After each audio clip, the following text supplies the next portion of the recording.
आज दमानी हाउस रोशनी में नहाया हुआ था। बाहर की तरफ लगे हुए फव्वारे जैसे रंग बिरंगा पानी फेंक रहे थे। चारों तरफ तरह तरह की लाइटिंग का इंतज़ाम था। पूरा दमानी हाउस आज दुल्हन की तरह सजाया गया था। वह अपनी शान शौकत अपनी ज़बानी बोल रहा था, क्योंकि आज दमानी फैमिली की इकलौती बेटी निशा दमानी का बर्थडे है। आज दमानी फैमिली बहुत ही खुश नज़र आ रही थी। रात के 11 बज रहे थे और पार्टी इस टाइम अपने पूरे शबाब पर थी। सभी गेस्ट आ चुके थे। दमानी हाउस के बड़े सिलोन में थोड़ी थोड़ी दूर पर, जहाँ पर टेबल और चेयर्स डाली हुई थी, वहीं थोड़ा दूर अंदर जाकर एक बहुत बड़ी टेबल, जिनको चारों तरफ से बहुत ही खूबसूरत तरीके से सजाया गया था, पर एक केक रखा था। तभी निशा दमानी अपने मम्मी पापा के साथ टेबल पर आती हैं और केक कट करती है। निशा आज पूरे 22 साल की हो चुकी है। केक कट करते ही चारों तरफ से तालियों की गूंज उठती है। चारों तरफ से मुबारकबाद की आवाज़ें आती हैं। खूब खाना पीना, डांस, मौज मस्ती होती है। रात के 2 बजे तक की पार्टी चलती रहती है। करीब 2 बजे जब सारे मेहमान चले जाते हैं तो निशा अपने डैडी अनिल दमानी से कहती है, पापा, मैंने आपसे कहा था ना कि इस बार मैं आपसे मुँह मांगा तोहफ़ा लूँगी, तो मुझे लगता है आज वह वक्त आ गया है कि मैं आपसे अपनी डिमांड बता दूं। तभी निशा की मम्मी यशोदा जी कमरे में एंट्री करती हैं और हंसते हुए पूछती हैं, भाई हमारी बेटी अपने डैडी से क्या डिमांड कर रही है, ज़रा हमें भी तो पता चले। निशा कहती है, अच्छा हुआ मम्मी आप भी आ गई। मैं चाहती हूँ कि जो कुछ मेरे दिल में है मैं आपसे आज कह दूँ। एक लड़का है समर, मैं उससे शादी करना चाहती हूँ। उसके डैडी उसे कहते हैं, ये तो बहुत खुशी की बात है बेटा, लेकिन बेटा ये पूरी ज़िंदगी का सवाल होता है। पहले तुम हमें उस लड़के से मिलवाओ, फिर हम तय करेंगे कि क्या होना है। लेकिन निशा कहती है, डैडी, समर एक बहुत ही नेक इंसान और खुश मिजाज शख्सियत है। ईमानदारी उसके अंदर कूट कूट के भरी हुई है। बस यही सारी चीज़ें मुझे उसके अंदर पसंद आईं। मैं आपको उससे मिलवाना चाहती हूँ। निशा के पिता राज़ी हो जाते हैं उस लड़के से मिलने के लिए। अगली शाम निशा समर को अपने घर चाय पर बुलाती है। निशा के डैडी जब समर से उसकी फैमिली के बारे में पूछते हैं, तब समर बताता है कि उसके पिता इस दुनिया में नहीं हैं, उसके बचपन में ही जा चुके हैं और अब वह अपनी माँ का अकेला सहारा है। अभी वह पढ़ाई ही कर रहा है। उसकी 2 बहनें भी हैं और वह एक गाँव में से बिलोंग करता है। बस अनिल दमानी के लिए सारी बात का अंदाज़ा लगाने के लिए इतनी ही जानकारी काफ़ी थी कि ऐसे लड़के के साथ उनकी बेटी खुश रह पाएगी या नहीं। वे उस लड़के से तो कुछ नहीं कहते, पर अपनी बेटी निशा को समझाने की पूरी कोशिश करते हैं। जब समर चला जाता है, निशा की माँ और पिता दोनों ही उसे बहुत समझाते हैं, पर निशा बहुत ज़िद्दी लड़की है। वह जो कुछ कह देती है वह पाकर ही रहती है। वह अपने डैडी को साफ कह देती है कि डैडी, मैं शादी करूँगी तो सिर्फ समर से। मैंने उसकी दौलत या उसका स्टेटस देखकर उसे पसंद नहीं किया है। मैं उसकी शराफत और ईमानदारी पर मरती हूँ। अब निशा के माता पिता को फ़िक्र होने लगी, क्योंकि समर का ना तो अपना कोई जॉब थी, ना कोई और रोज़गार था। वह तो अभी खुद भी पढ़ाई ही कर रहा था। वे कैसे ऐशो आराम में पली निशा को खुश रख पाता। उन्होंने सोचा जल्द से जल्द कोई और लड़का देखकर हम निशा की शादी कर देंगे। तभी उन्हें अपने दोस्त प्रशांत राय के बेटे धीरज का ख्याल आया। प्रशांत राय अनिल दमानी जी के बचपन के दोस्त और इस शहर के बड़े बिजनेसमैन हैं। वह अपने दोस्त से अपनी बेटी के बारे में सब कुछ बता देते हैं, क्योंकि अनिल जी को इस शहर में बनाई हुई अपनी साख और अपनी इज्जत की भी बहुत फिक्र हो रही थी। अगर उनकी बेटी किसी ऐसे लड़के से शादी करेगी जिसका कोई स्टेटस ही नहीं है, तो उनकी तो शहर में नाक कट जाएगी। अनिल दमानी शहर के बड़े कारोबारियों में से एक बड़े बिजनेसमैन थे। उनका नाम सारा शहर जानता था। अपनी इज्जत बचाने की खातिर उन्होंने अपने दोस्त के बेटे धीरज को अपने घर बुलाया और उसको सारी बात समझा दी कि किसी भी हाल में उसे निशा का दिल जीतना है। धीरज ने निशा को देखते ही पसंद कर लिया और उसकी मोहब्बत में डूब गया। हालांकि वह पहले से ही उसके कॉलेज में पढ़ता था, जिसमें निशा और समर पढ़ते थे, पर उसने कभी निशा पर ध्यान ही नहीं दिया। पर अब जब बात उसको अपना बनाने की थी, तो उसने पूरी जी जान की कोशिश की। उसने पहले तो धीरे धीरे निशा से दोस्ती बढ़ाई और फिर उससे अपने प्यार का इजहार कर दिया। पर निशा तो अपने मन में समर को बसा चुकी थी, इसलिए उसने धीरज को दोस्ती तक ही रहने को कहा। और अब तो निशा धीरज से दूरी बनाने लगी थी। धीरज को समझ नहीं आ रहा था कि अब वह क्या करे। वह बार बार निशा को समझाता, उसे अपनी मोहब्बत का यकीन दिलाता, पर निशा मानने वालों में से नहीं थी। फिर एक दिन कॉलेज में ही धीरज निशा के सामने जाकर खड़ा हो गया। जैसे ही निशा वहाँ से हटने लगी, उसने निशा का बाजू पकड़ के अपनी तरफ खींचते हुए बोला, निशा, मैं तुमसे मोहब्बत करता हूँ। तुम मेरी बात का यकीन क्यों नहीं करती? Don't touch me. तुम मेरे लिए आसमान से तारे भी तोड़ कर ले आओगे ना, तब भी मैं तुम्हारी बात का यकीन नहीं करूँगी। धीरज, वह खुद को उसकी गिरफ्त से छुड़ाते हुए बोली, इसलिए इसलिए ना कि तुम उस मिडिल क्लास समर से मोहब्बत करती हो। धीरज ने चुपते हुए लहजे में कहा, मैं किसी से भी मोहब्बत करूं या ना करूं, मेरी लाइफ है, तुम्हें इसके बारे में पूछने का कोई हक नहीं है। वह गुर्राते हुए बोली, देखो निशा, मेरी बात समझने की कोशिश करो। ज़िंदगी गुजारने के लिए सिर्फ मोहब्बत ही काफ़ी नहीं होती, और भी बहुत कुछ होता है। वह सब कुछ समर के पास नहीं है। वह ट्यूशन पढ़ा पढ़ा कर यूनिवर्सिटी के खर्चे पूरे करता है। वह तुम्हारे खर्चे कैसे बर्दाश्त करेगा? तुम ऐशो सुकून की आदी हो, तुम मिडिल क्लास के लोगों के माहौल में नहीं रह सकती। मेरे पास दुनिया जहान की न सिर्फ हर चीज़ है, बल्कि मैं तुमसे मोहब्बत भी करता हूँ। धीरज, तुम अपना ये लेक्चर किसी और को सुनाओ, मैं बात में आने वाली नहीं हूँ। मैंने समर के अच्छे नेचर, उसकी पर्सनैलिटी और उसके अच्छे कैरेक्टर से मोहब्बत की है, उसके स्टेटस या फिर उसकी दौलत देख कर नहीं। और मोहब्बत इन चीज़ों की मोहताज नहीं होती। आइंदा मुझे समझाने की कोशिश मत करना, वरना अच्छा नहीं होगा। वह उसे ख़बरदार करती हुई वहाँ से चली आई। धीरज ने ज़मीन पर पाँव से ज़ोर से ठोकर मारी। निशा, कभी कभी मुझे तुम्हारा साथ एक ख्वाब लगता है, एक ऐसा ख्वाब जिसकी ताबीर के बारे में मैं कुछ नहीं जानता। समर ने पानी में कंकर उछालते हुए कहा, आँख खोलो समर, तुम्हारा मेरे साथ ख्वाब नहीं हकीकत है। मैं तुमसे इतना प्यार करती हूँ कि तुम्हारे लिए सारा ऐश और आराम छोड़ सकती हूँ। जिन चीज़ों का लालच देकर धीरज और मेरे घर वाले मुझे तुमसे दूर करने की कोशिश में लगे हैं, वह लोग कभी नहीं समझ सकते कि मोहब्बत इन चीज़ों की मोहताज नहीं होती। वह समझाते हुए बोली। फिर समर की तरफ देखा, जो खामोशी से सामने पानी में फेंके हुए पत्थर से पैदा होने वाली लहरों को बहुत गौर से देख रहा था। ओहो, हम क्या बोरिंग टॉपिक लेकर बैठ गए। चलो कैंटीन चलते हैं। निशा ने उसका हाथ पकड़कर उसे उठाते हुए कहा। कैंटीन में कुछ खाने पीने के बाद निशा घर चली गई। तो फिर क्या सोचा तुमने? मम्मी ने डिनर के वक्त निशा से पूछा। किस बारे में मम्मी?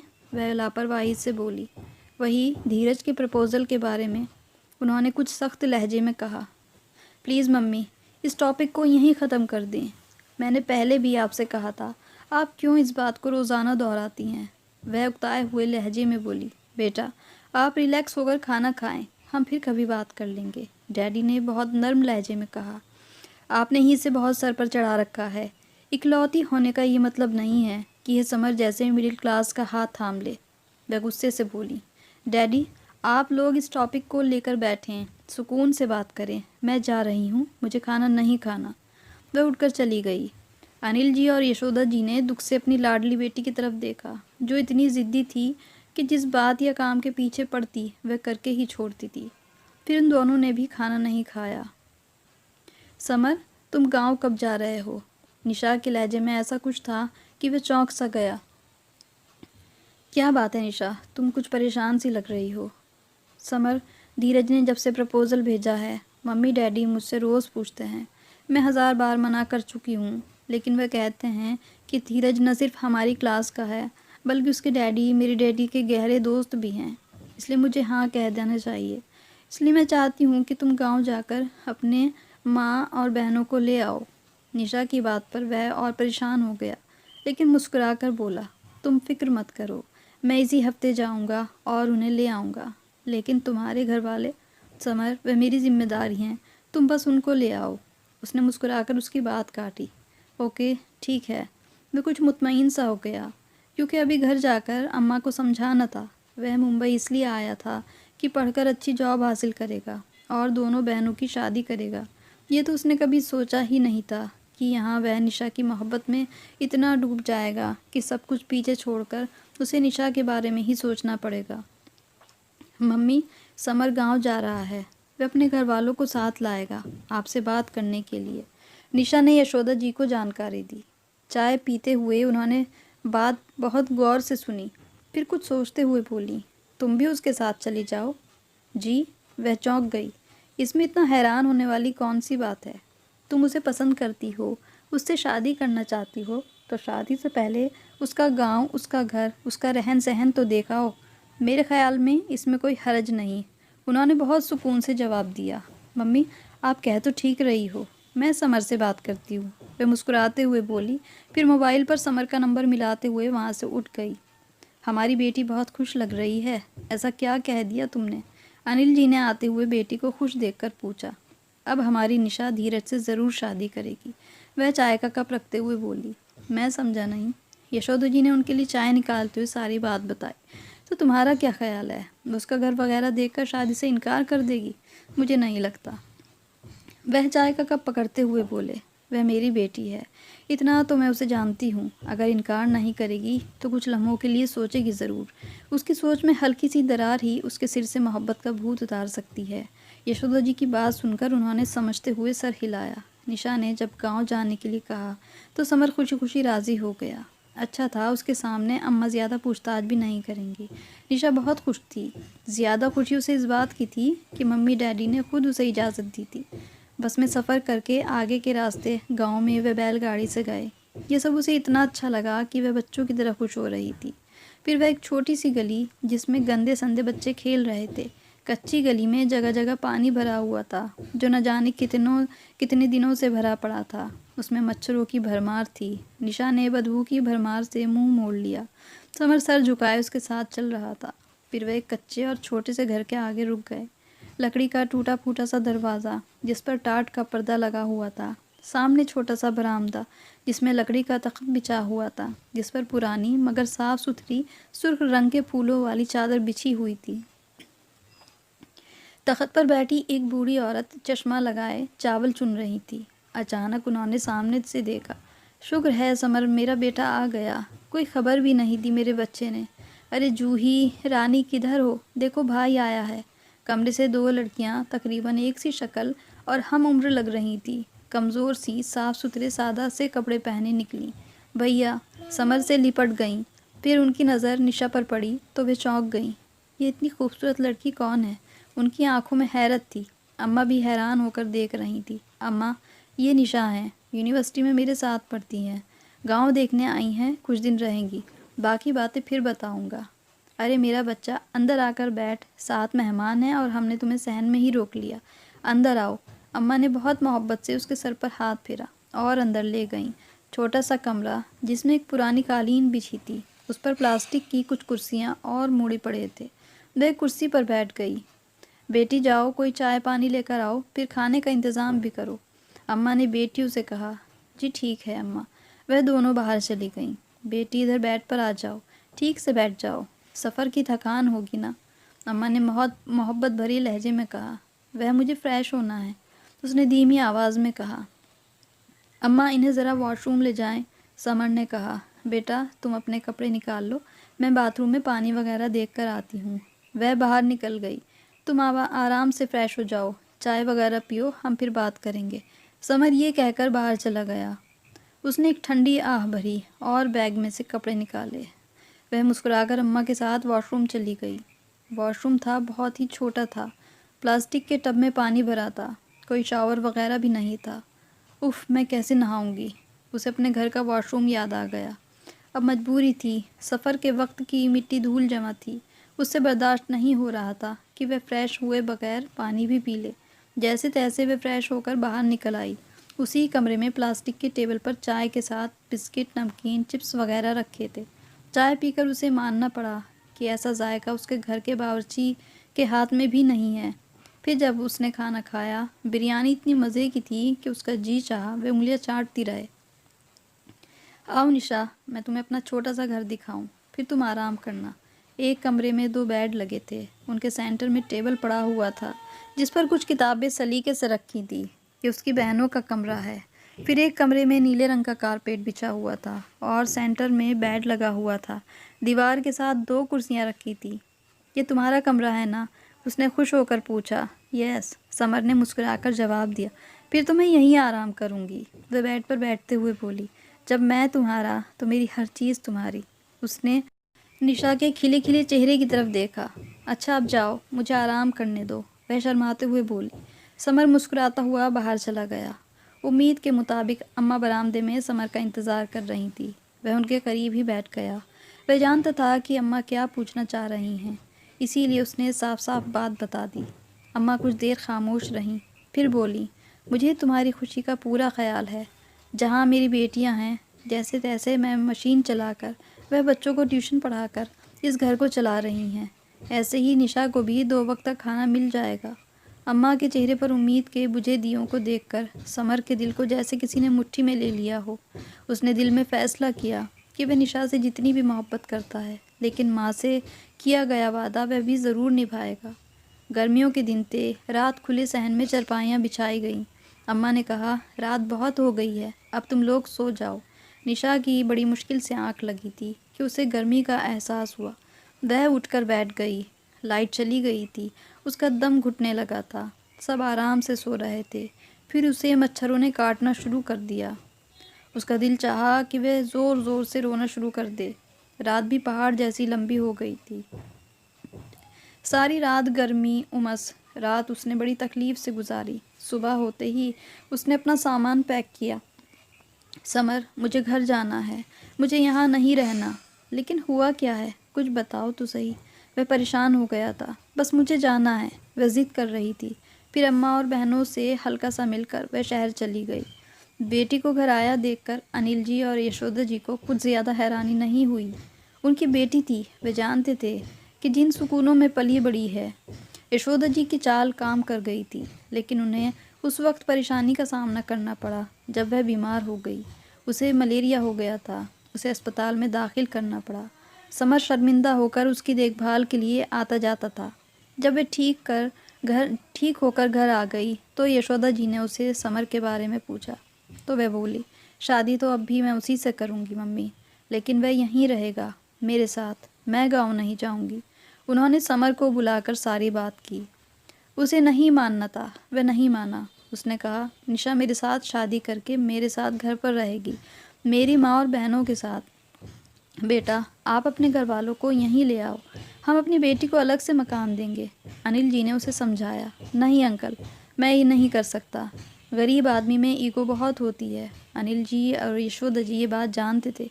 उनके रास्ते का कांटा समर अब खुद ही दूर हो रहा था। सब कुछ ठीक हो गया था। निशा को जब पता चला तो उसे बहुत दुख हुआ। समर ने ईगो में आकर मुझे ठुकरा दिया। मोहब्बत में तो ईगो नहीं होती। वह बहुत रोई थी और ये बात भूल गई थी कि ठुकराया तो उसने है समर को, उसकी गरीबी की वजह से। फाइनल एग्ज़ाम हो गए थे। समर से उसका मिलना जुलना बंद हो गया था। वह खामोश रहने लगी थी। समर ने उसे कोई गिला शिकवा नहीं किया था, बस खामोशी से जाने कहाँ चला गया था। निशा ने सोचा कि वह शादी नहीं करेगी। अब बारी थी धीरज के पासा फेंकने की। यशोदा जी और अनिल जी के कहने पर धीरज ने धीरे धीरे निशा से मिलना शुरू किया और अपनी दोस्ती और प्यार से उस पर निछावर करते हुए उसे खुद से शादी करने के लिए मना लिया। हालांकि धीरज शादी के बाद अच्छा पति साबित हुआ, लेकिन शादी के 1 महीना बाद ही एक हादसे में धीरज के माता पिता की मौत हो गई। उसके लिए ये सब एक शौक से कम नहीं था। उसके माँ बाप की छोड़ी हुई जायदाद, फिर धीरज का बिजनेस धीरे धीरे घटना शुरू हो गया था। वे शहर के अमीर तरीन लोगों में से थे।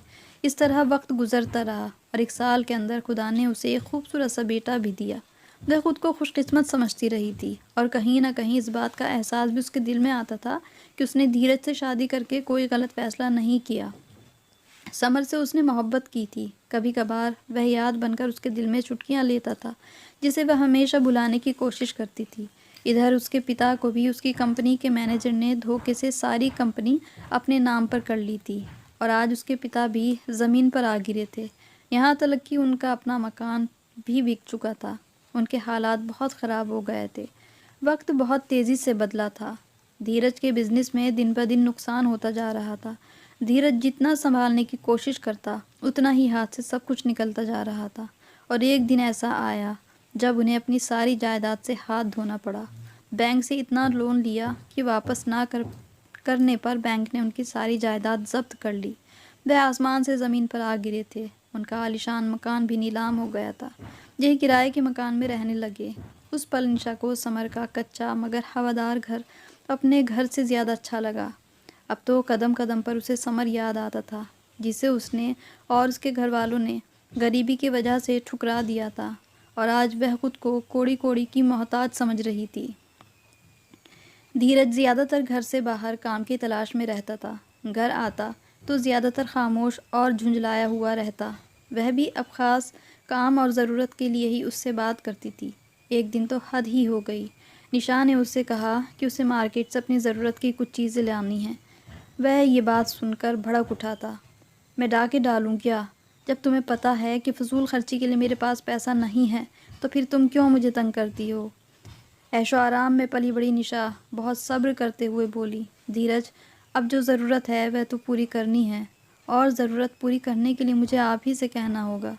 तुम्हारी वजह से आज मैं आसमान से ज़मीन पर आ गया हूँ। मनहूस हो, तुमने मुझे बर्बाद कर दिया। मैं तो उस दिन को कोसता हूँ जब तुमसे शादी की थी, और भी वह जाने क्या क्या कह रहा था। नन्हे मुन्ने हनी की आवाज़ सुनकर वह कमरे में चली गई। उसके दिल में बस एक ही बात बार बार आ रही थी कि समर की आह ने उन सब को खा गया। मैंने तो समर से मोहब्बत की थी। उस दिन हनी के साथ वह भी खूब रोई थी। मोहब्बत और रिश्ते ऐसे भी बदलते हैं। हनी का दूध और बहुत सारी चीज़ें जो ख़त्म हो गई थी, वह खुद तो जैसे गुजारा कर लेती, लेकिन हनी तो बच्चा था। इसलिए उसने हनी को उठाया और घर से बाहर निकल गई। अपने जेवरों में से ईयररिंग बेचने के लिए सुनार के पास चली गई। वह सोच रही थी कि अब वह जॉब करेगी, अपने और अपने बच्चे के लिए। ज़िंदगी तो गुजारनी ही थी, अब जैसे भी गुजरे। तो कहानी कैसी लगी? कहानी अच्छी लगी हो तो इसे लाइक ज़रूर करें, शेयर ज़रूर करें और मेरे चैनल को सब्सक्राइब करना बिल्कुल भी ना भूलें। Thanks for watching.